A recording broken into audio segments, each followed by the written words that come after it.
Coconut apple എന്നറിയപ്പെടുന്ന തേങ്ങയുടെ ഉള്ളിലുള്ള പൊങ്ങ് എല്ലാവർക്കും സുപരിചിതമാണ്. മൂപ്പെത്തിയ തേങ്ങയ്ക്കുള്ളിൽ കാണുന്ന പൊങ്ങിന് ആരോഗ്യ ഗുണങ്ങളേറെയാണ്. തേങ്ങയെക്കാളും തേങ്ങ വെള്ളത്തിനേക്കാളും ആരോഗ്യകരമാണ് ഈ പൊങ്ങിന്. വെളുത്ത് പഞ്ഞി പോലെ സോഫ്റ്റായ പൊങ്ങിൻ്റെ ഗുണങ്ങൾ പറയാം. രോഗപ്രതിരോധന ശക്തി വർദ്ധിപ്പിക്കുന്നു. Anti viral, anti bacterial, anti fungal ഗുണങ്ങളുള്ളതിനാൽ അണുബാധയിൽ നിന്ന് സംരക്ഷിക്കുന്നു. ചർമ്മത്തിലെ ചുളിവുകൾ അകറ്റുന്നു. പ്രായമാകലിനെ തടയുന്നു.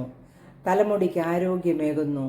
നാരുകളാൽ സമ്പന്നമായതുകൊണ്ട് ദഹനം മെച്ചപ്പെടുത്തുന്നു. ജീവകങ്ങൾ, ധാതുക്കൾ, പോഷകങ്ങൾ ഇവയുടെ ആഗിരണം മെച്ചപ്പെടുത്തുന്നു. ശരീരഭാരം കുറയ്ക്കാൻ സഹായിക്കുന്നു.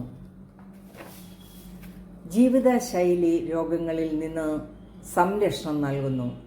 പ്രമേഹ രോഗികളിൽ ഇൻസുലിൻ്റെ ഉൽപ്പാദനം മെച്ചപ്പെടുത്തുന്നു. ഹൃദയാരോഗ്യമേകുന്നു. നല്ല കൊളസ്ട്രോൾ കൂട്ടുന്നു. തൈറോയിഡിൻ്റെ പ്രവർത്തനത്തെ സഹായിക്കും. അതിനാൽ തൈറോയ്ഡ് പ്രശ്നങ്ങൾക്ക് പൊങ്ങ് കഴിക്കുന്നത് ഗുണം ചെയ്യും. ക്യാൻസറിനെ പ്രതിരോധിക്കുന്നു. അങ്ങനെ ഒട്ടനവധി ഗുണങ്ങളുള്ള പൊങ്ങ് കഴിക്കാൻ മറന്നു പോകരുത്. വീഡിയോ ഇഷ്ടമായ ലൈക്ക് ചെയ്ത് സപ്പോർട്ട് ചെയ്യാൻ മറക്കരുത്. നല്ല വീഡിയോയുമായിട്ട് വരുന്നതുവരെ ബൈ.